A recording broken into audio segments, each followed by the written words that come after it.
So if you just introduce yourself a bit, who are you, what do you do, that kind of thing, and then get into it. Yeah, so I'm Lee, 34. My office is currently based in Preston.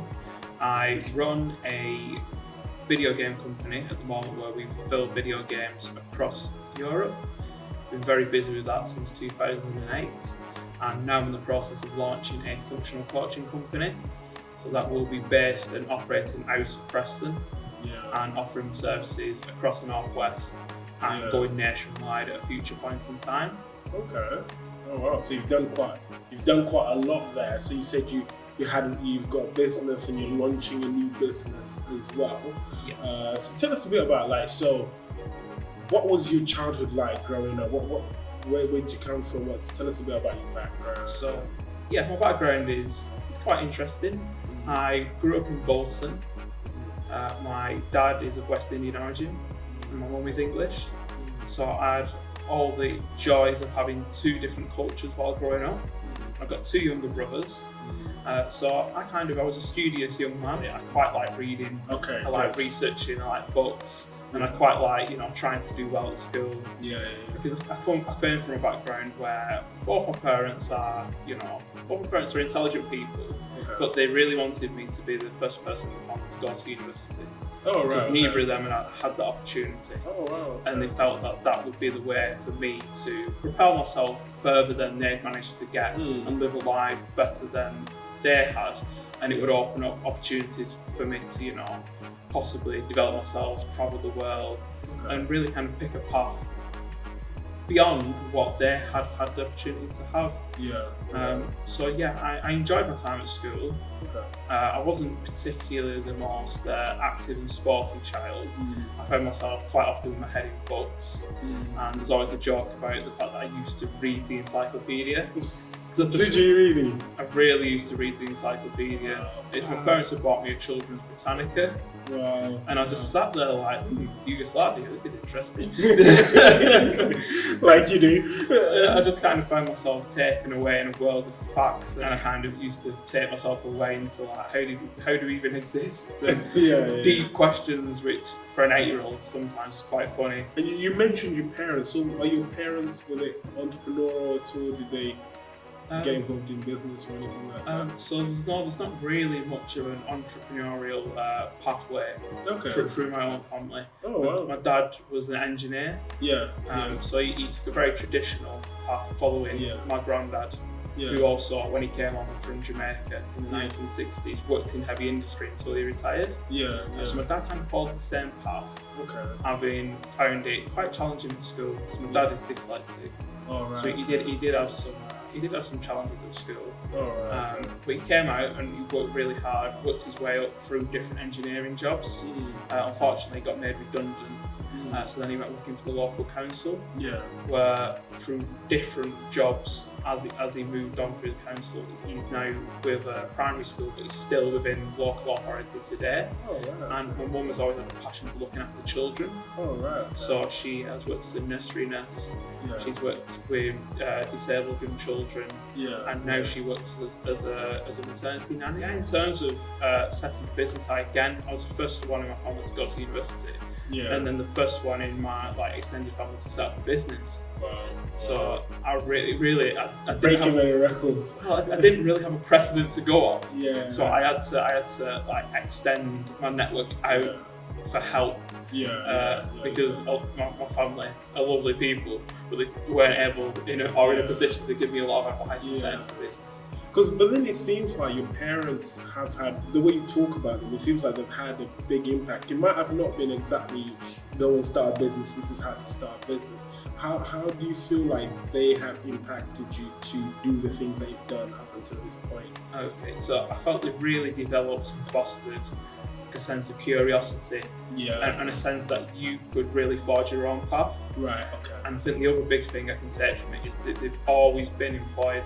Both of them. My mum at one point was working 3 jobs just to try and give us, a good experience, be able to afford the school trips. I know they worked really hard because I had a primary school trip to Germany for 5 days when I was 7 in year 3, and they worked incredibly hard to allow me to, go on that trip. And those kind of memories now, with me having my own children, still fuel me to realise they worked really hard for me. I should be working really hard for my children. But that hard work base that they put in is really what has made me successful in running a small business, because it is a lot of hard work, and that's quite often glossed over.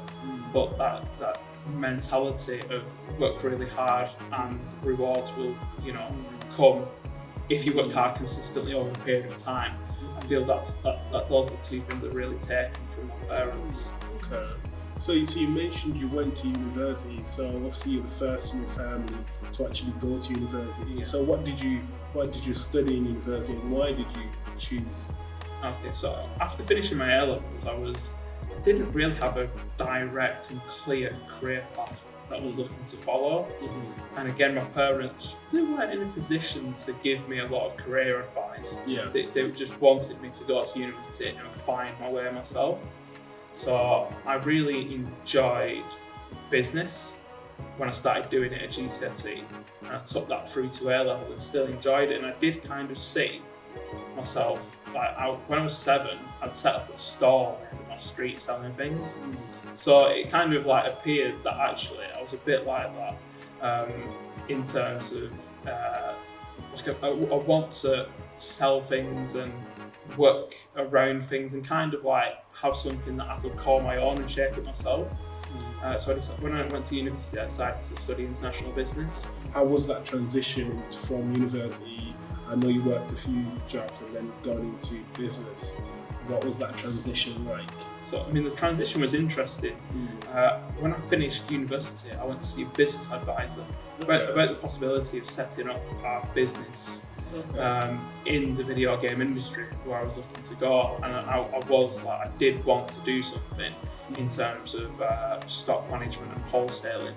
I spoke to a business advisor, and he said, verbatim said to me, "You're young, you're black, you appear to have a bit of an attitude problem. You're looking to go into an industry where it's very much old school. They don't tend to trust people coming in, and you're dealing with companies across Europe who have very fixed and rigid views." So his advice was, find something more suitable to a young and dynamic person like yourself. He said if you're going into video game design, that'd be much better for you. But he said to go into the traditional video game stock market, he said, I'd avoid it if I was you. That's what he said to me. And he was an experienced and reasonable man, and that was, looking back, good and sound advice. So I kind of took that on board. I hadn't had a real mentor to offer me anything different, so I kind of thought, right, I need to take these graduate opportunities that are being offered to me. So I went and took a finance graduate job with the Co-op Bank in Manchester. I was taken into a meeting at the beginning of 2008, just as the credit crunch started to bite, and was told, you're doing really well, Lee, we're really happy with what you're doing, but as you appreciate, the financial times are very difficult at the moment. We're having to offer voluntary redundancy to people above you. We're having to make compulsory redundancies to people in other departments. At this moment in time, the money's tight, your promotional opportunities are low, and we're not able to invest in the training that we want to put you through. So I took that with a bit of difficulty at the time, because I really felt that I was putting the effort in, and even though it wasn't their fault, so to speak, that investment in me wasn't forthcoming for the investment I put in working really hard for that year. So that really did fuel me to think, if I'm going to develop myself, I can rely on myself to develop myself. I know I can sign myself up and do courses. I know I can possibly go set something up myself where that would give me the flexibility and the time to, to work for me.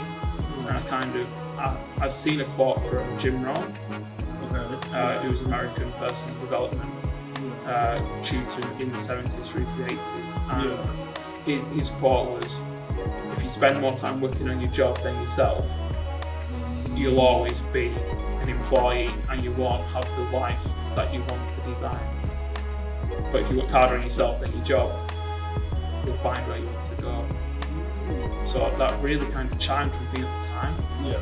And I thought to myself, I would really like to set something up. And I did more research into the video game market, and it was a bit to in and fro in.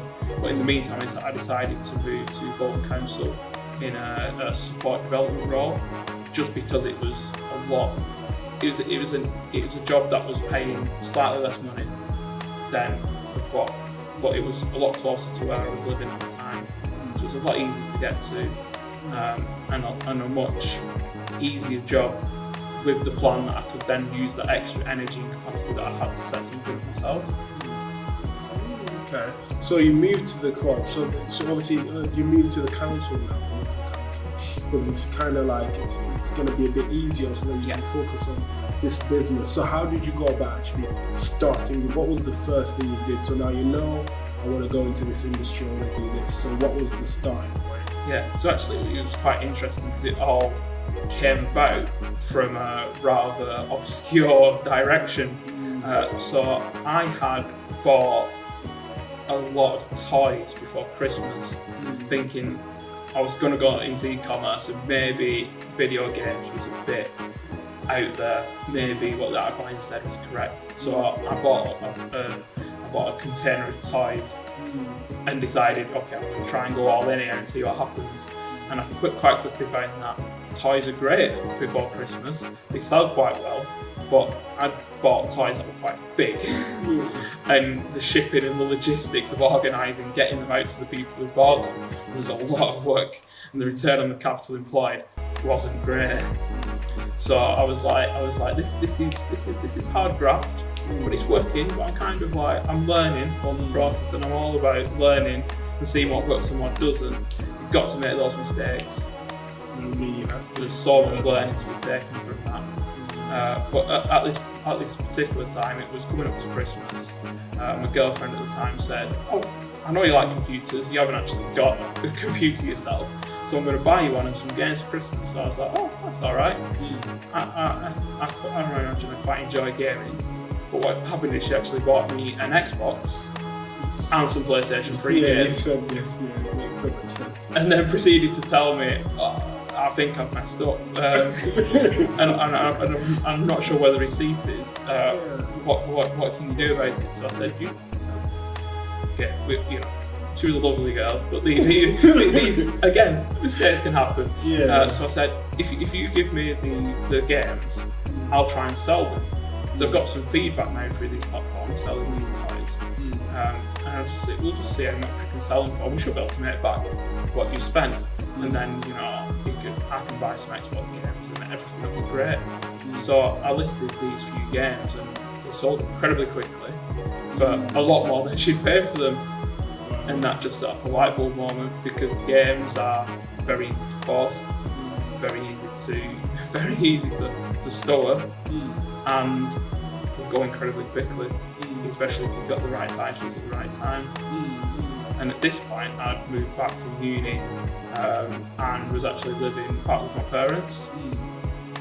So I was thinking to myself, like, right, I've got my small room back with my parents. I have a desire to move out. That's a good idea. But what kind of business could I actually run from this small room? Because it'll keep my overheads down. So that set off a chain reaction. Sold those games, and I was like, right, let's go and buy some more and see what happens. So I started to buy more and more. Suddenly I had a stack along the wall in my bedroom, and every day the postman would come in with hundreds of games, and I was sending hundreds of games, and it just started from there. And that was 2008, and bang, by 2010 I was selling tens of thousands of games a year. Wow. So it's you make it sound very simple. So you just got a game, you went to a shop, bought a game, and then you posted it on eBay. So what was the practicalities of that?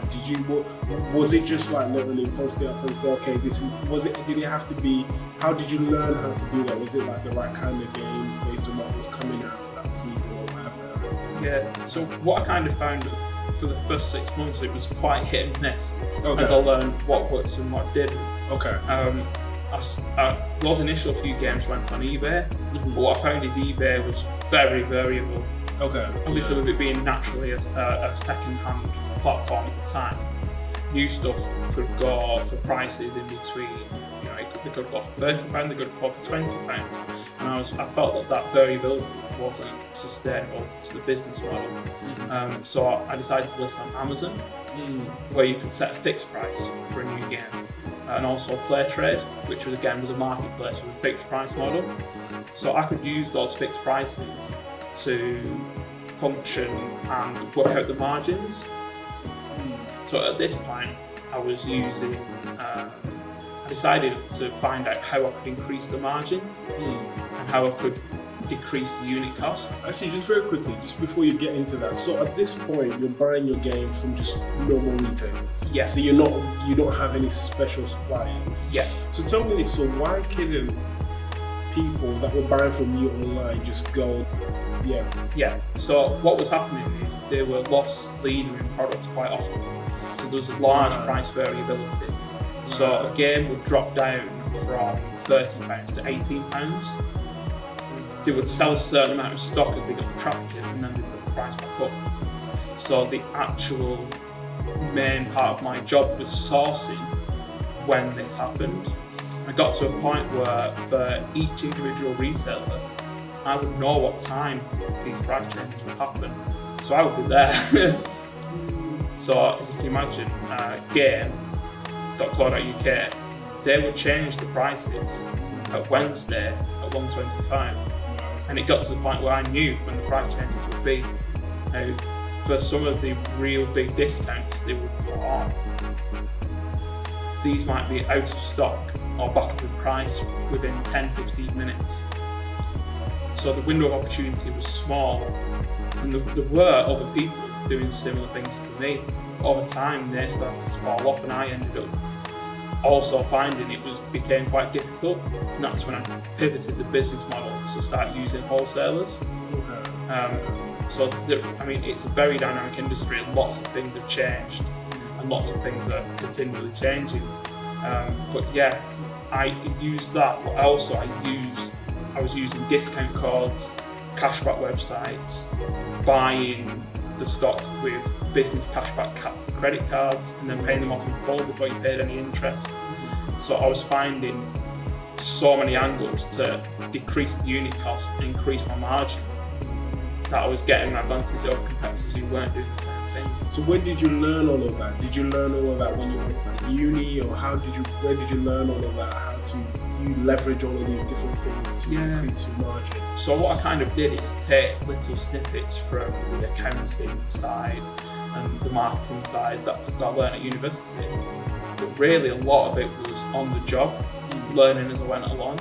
And those little mistakes where I bought something and I just couldn't shift it, or those mistakes where I bought something that I felt, because the variability with video games is sometimes games tend to come out around £30 to £40. However, if a game gets really poorly reviewed, the price can fall through the floor and never recover. So you're quite often reliant on the prices dropping, buying stock. Sometimes competitors will price match and buy stock from them as well. Then the offer would end and everything would go back up. There was occasions where the reviews were so bad of the game it never actually recovered its price. So the risk was always there. But really, I spent a lot of time researching, just finding what worked, how I could optimise it, and I kind of started to look at it back from the perspective now. My purpose in life was to optimise it to the nth degree, to get to that point where everything was working at a level where I couldn't possibly get any more profit margin from the sale, and I couldn't get any more decreasing unit cost from the purchase. And I kind of took that kind of mentality through when I started negotiating with wholesalers. Okay, so now you moved to wholesalers. So like you said, it was very dynamic. It's a very dynamic industry.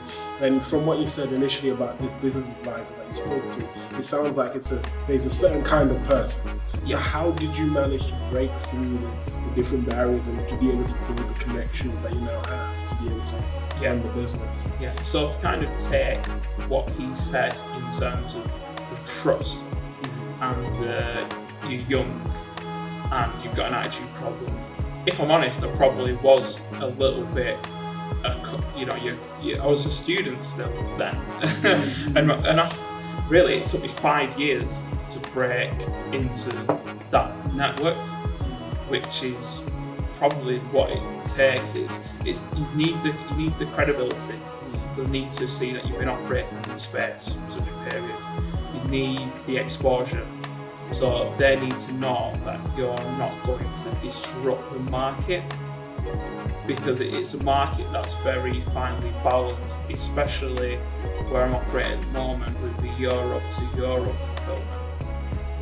It requires people not to move too many units around or try to push prices, because that affects the whole network.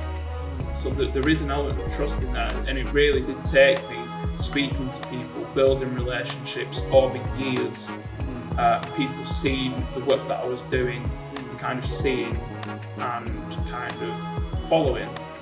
But also, it's not the kind of, it's almost like a hidden network really, because people see the design section, they have a fair amount of exposure, and the sales at the very end of the process, so the shops and the online sales have a lot of exposure. The process in the middle have conventions across Europe and networking events, but no one really knows about these companies. Like if I'm to reel off these companies, 99% of the companies haven't heard of them, and they don't want to be known. You don't want people knocking on the door saying, "Can we buy 1,000 games off you, please?" They want to almost remain a cog in the process. So you need to kind of infiltrate that all the time. Keep making yourself known, and keep showing that you're here, you're operating, you want the opportunity, you're trustworthy, and you have to build that rapport and that respect, and then at some point you'll be let into what is effectively an inner circle. Okay, so now you're at this point when you became a wholesaler, are you still working your job as well? So it was around that point in 2012 where my son was born. Okay. So I was currently working the business and the job from 2008 to 2012. And in some ways, I probably was able to leave my job in 2010, but I'd never really given too much thought about it. I was kind of almost enjoying some of the social aspects of work, still going to an office, and feeling that I was really working hard, and I kind of almost got slightly conditioned into being an employee as well as an entrepreneur. So I didn't thought too much about it, but in October 2012 my first son was born, and at that point it got to November and I was like, wait a minute, I'm working a job, I'm running a business, and I'm being a dad to my son. Which is most important? Probably being a dad to my son. Second important, well, my business is very important to me. I've built it myself, put a lot of work into it. Right, so do I need to still work? The answer was no. And at that point, I handed my notice in and decided I want to spend all the time I can with my son before he goes to school, because I know that I could go back to work after he goes back to school if I want to, but I'll never get those years before he starts school back. And thought when he starts school, he'll be out, 8:30 till 3:30, and I won't be able to spend all that time. And you can't buy that time with your family back. So I took that decision to leave work, and I've not been an employee since. So at this point, are you? You don't have to give me exact figures, but are you earning more in your business than you're earning in your job at this point? Yeah. So in 2012, just to give a correlatory example, I'm earning 3 times more from the business than I am from my wage. So I really didn't need the wage, but I was still working and not thinking too much about it. And obviously the amount of energy and time that takes, I was balancing that. It was okay. But then when my son came along and I wanted to spend quality time with him, then the time trade-off, it just didn't make any sense anymore. Okay, so now you go into wholesale. So how was that process? And which is, I'm assuming, what you still do now, you're in wholesale. Yeah. So how was that process of getting into that market? Because also I know that there was the challenges of getting to know people and all that different things. But how was it demanding you as well, just as a person, kind of taking the business up, the next level up, I guess? Yeah. I mean, it was challenging, and I did get. That's at the point where I started getting some advice from the people around. But in a lot of ways, it was a natural progression as I moved away from a business model which was starting to struggle, falling away, and kind of finding where really the next step was. And I'd obviously been part of that process, just slightly further along. So I kind of almost wheeled myself back to the process before. And to be honest, I found it much easier because I've been in the industry for years. And I kind of think that if I had tried to go into that element of the process as a new business, I would have found it incredibly difficult and probably given up.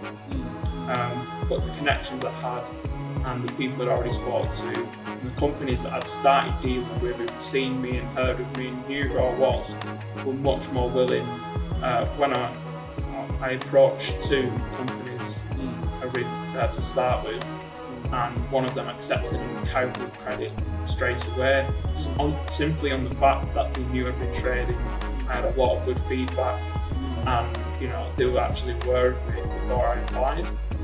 So that makes it's one of those things where if you kind of want to get into a certain part of an industry, but you find that there's massive barriers to it, see where else in the process you can start, where the barriers to entry are lower, work really hard and make a name for yourself, and that will open doors in the areas where the barriers are much higher. It gives you a bit of a softer landing, I guess. Definitely, and really, the way to open doors where they've been slammed in your face sometimes is to walk along the corridor and see which doors are easy to open. Yeah, that's a big point. Walk along the corridor. I feel like that should be a book in itself. Walk along the corridor. Yeah, wow. Okay, so you mentioned health challenges, so I know we talked briefly. You were right to tell us a bit about what happened, because I know during your business journey you had something big happen with your health. Yeah. So in 2014, I suddenly found my joint started to lock in place. So I found over the course of a week my left knee locked, and then my wrist locked, then my right shoulder locked, and at this point I was like, okay, I'm struggling to get up and down the stairs here. I went to the doctors and they gave me some corticosteroids and said, hopefully this one will be alright. Unfortunately, after my right knee locked, so then I found myself literally immobile, and I was still, as many men are, just like, oh, the doctor would give me some tablets, I'm going to get better. And my mother-in-law came round and saw me not able to move about and said, that's it, Lee, you're going to the hospital, get in the car. So off our limbs, and I just kind of, I honestly thought, because originally I thought I'd just banged my knee and it's swollen up. But as it started to move around my body, I got a bit concerned, but I was just like, oh, I'll be fine. I was carrying on running my business and doing what I was doing on an everyday basis. And I didn't want to cause too much of a fuss. My son was 18 months old and my wife was 6 months pregnant, so I was just, I'm gonna get my head down and carry on. But I got into hospital and was taken to A&E, and they were like, okay, you're not going anywhere. So I was like, oh, I might need to have a slight reassessment. But I spent 2 weeks on the ward initially while they tried to diagnose what was wrong with me. They took a quarter of a pint of fluid off both my knees. They were literally swollen up like balloons, and the nurses were helping shower me, and I was being wheeled around in a wheelchair, and I was finding it a bit difficult because suddenly I'd gone from very independent, quite sporty, playing with my friends and teams, and to not being able to do basic things for myself, and I struggled with that. And it turns out that my immune system attacked the connective tissue in my joints and kind of pushed a lot of my joints out of place, and it suffered so much swelling. That's why we blocked initially. So I was in hospital, I was in a lot of pain. Thankfully, I was on pain medication to make it more of a pleasant experience, if you can say that. And I kind of look back on that because it was while the 2014 Football World Cup was on. So I was putting money into the hospital TV and was able to watch all the matches where anyone say, get that football off the television. There you go, there's some advantages. Oh, there's some advantages, but the hospital food was but after 2 weeks, they moved me up onto a longer term ward, where they were they signed me up to go to some intensive physio, try and get me back mobile again, because at this point I wasn't able to walk effectively. And yeah, it was a difficult time. And after a week in that ward, they signed me off and said, we're going to send you home with this medication. So got me a consultant, rheumatologist, and sent me home with some crutches in ambulance transport. And I remember getting home, and literally it took me 5 minutes to get down my driveway. It was a tough period, but at this point I was still there, like, where's my tablet? I need to do my work. I need to send my messages. But yeah, what I come to realise is it took me 6 months to get back walking properly, and I had a lot of physio, a lot of hydrotherapy. Consultant was really helpful, and I had medication controlling most of my symptoms. I had to go back and have injections in my spine and knees. But I got to a point where I felt I could actually walk around the block without crutches or a stick. After about 6 months, I could walk very far. But over the years, I've built that up, and now I can walk around the block. I had a real passion when I was in the hospital bed that I was going to be able to walk again and play with my children in the garden. And that was really what pushed me through those difficult times. The real desire to say, I'm not going to be mobile forever. I'm not gonna fall into that pattern of thinking that I can't do it. I'm going to adapt. I use the same agility and dynamism that I use for my business to say, right, okay, I can't change my son's nappy in this position. What position can I change it in? And every element of my life I had to adapt, find a different method, use a different way. And I feel that, strangely, those transferable skills from entrepreneurship, what helped me really keep strong and develop, and all the hard work on myself to get myself to this place, and the mental struggles of losing my independence, and I had to do a lot of work on myself. And that's now fueled the passion for the business that I'm looking to launch in the new year. Yeah. Okay, amazing. Wow, that's something. That's a lot. So through this whole period when you were in hospital, so were you still running your business as well? With the help of my wife, okay. She was bringing the tablet to me. I was still running my business, and she was doing stuff around. Well, she was still working at this point. 6 months pregnant, so she was still not even due to go maternity leave. So with her help, with the help of my family, and me sat in the hospital bed with a laptop, I was able to keep everything running. Wow. And it was, I just felt I needed to. For Yeah. my family and. Yeah. Wow. So it's almost like they were saying that was much bigger driving you doing what you were doing, and just still like, I want to make loads of money and do all of these different things. Yeah, I kind of saw it not as a means of making money, but as a means of giving my family a good standard of living, and giving me the flexibility to because again, I've spent all the time with my daughter. She started school in September, and now I've decided to take all my experiences, my nutritional training, the education I've done in the sleep sector, my strength and conditioning courses, and all the things that I've learned and practiced on myself to try and optimise my own health, and the stuff on mindset, resilience, and habits, and all the stuff I've been really working on to try and get myself as strong as I can going forward, to really offer that to other people who have suffered from chronic illness and are really trying to find a way beyond the medication and the physical things to, get themselves as well as they can to give the best to their family and their life. But also to the small business owners who, like me, looking back, worked so hard growing the business that they neglected their own self-growth. And I feel that those are two things that are really passionate. And I'm starting already to move into education. So I feel that I'm going speaking at sixth forms currently on how to take the growth mindset forward from education through either to university or the many unconventional career paths that the next generation will be taking. And I do go in and speak to them about entrepreneurship. You might be told you can't do this. Find a different way, find a different angle, or maybe even do it, make mistakes and learn.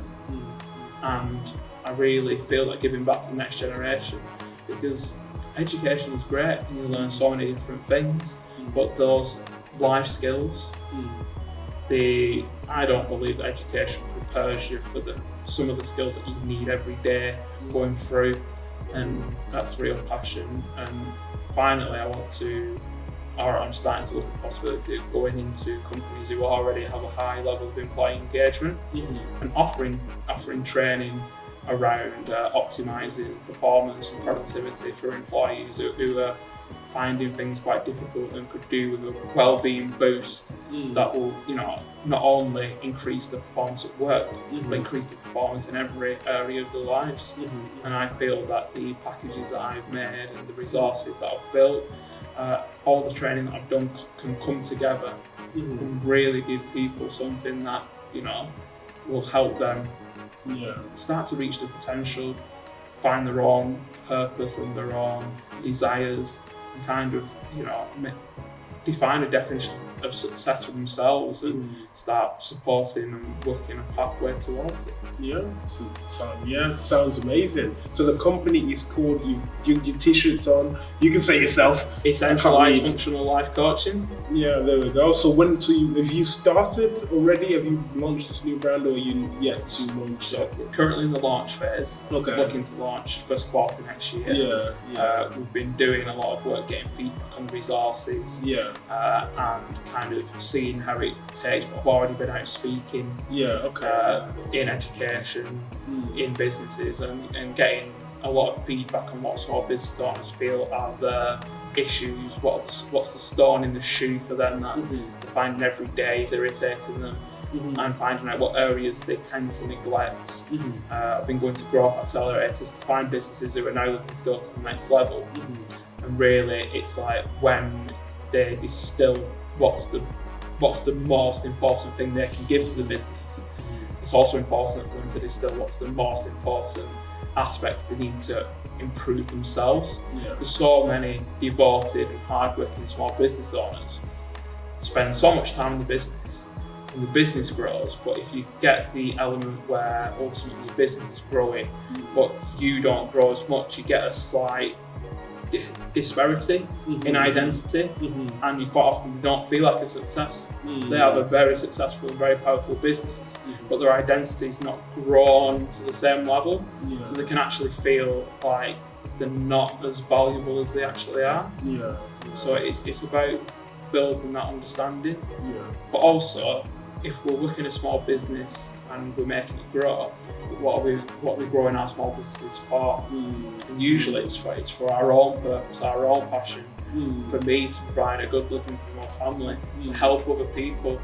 And my purpose when it comes down to it, whether it was selling video games, working with wholesalers, helping people, spending time with my family, it all comes down to my core purpose, which is to optimise things and to help people. And that's a theme that's run throughout every area of my life, through education, through business, through family, and through work. And it's important that people define that and look into why they've got the goals and the dreams they have. Because once you kind of dig down and realise why, you can apply that to areas of your life, and the power of why is so much more important than the power of some extrinsic motivation of, getting a bigger car or a flashy house. Yeah, no, that sounds really good. So we're looking forward to obviously you fully launching your business, but people can still, so how can people contact you right now if they wanted to say, okay, I like what you're saying, I want to have a chat? How can they do that? So at the moment we're across all social media channels, Facebook, LinkedIn, Instagram. We're at Essentialise Coach. My website is www.essentialise.co.uk, where you can read more about my story and more about the different services that we're going to be offering going forward. Feel free to contact me about anything in terms of personal development, coaching, or any element of my story that you wish to find out about. I'm happy to speak to you about it. And additionally, I'm on Twitter. That's just at Essentialise. But we're gradually building presence and credibility on these platforms. There's also a blog on my website where you can find me blogging about issues from sleep optimization to nutrition for human performance. Some things are quite academic, but really I take a stand that academia is great. I really like science. I quite often read journals, but my goal is to make this actionable for everyone. So it's kind of taking the latest neuroscience and packaging it in a way so people can understand how the brain works and how the body works. And I've got so much interest in there's so much right inside of you, and I'm really excited for, do you know what I mean? You've already had one successful business that is still going, still very successful, and you're branching out of the outflow of your life and your experiences. You're branching into this other new business as well. So it sounds really exciting. So just lastly, so what would you, and this one specifically, I'll ask you to speak to the camera, but what would you say to somebody who they're thinking about business, they're in a job thinking about business, but they're not sure they're able to do it, or they're quite fearful, or even somebody who is in business but they're struggling? So what would you say to that person? So I would say to anyone struggling in business, my biggest lessons have not actually come from the business that I run today. They come from the 2 failed businesses that I've made along the way. So you will fail, but in every failure there's a lesson.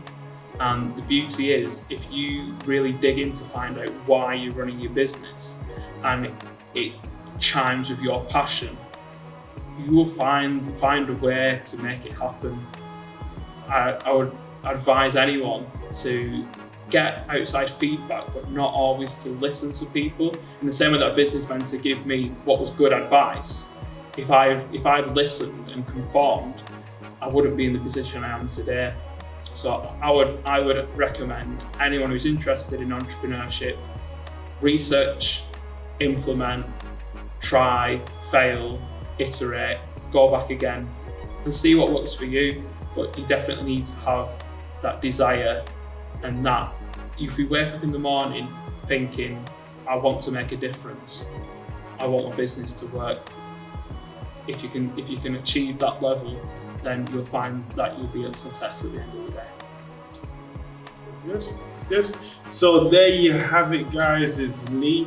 Told us about his life. He's already had a successful business. He's had a lot of challenges, health challenges and other challenges, but he's been able to get through. And obviously there's still a long life ahead of you. I'm just amazed at seeing all the amazing other things that you're going to do in this new business that you're starting. So there you have it, Lee Chambers.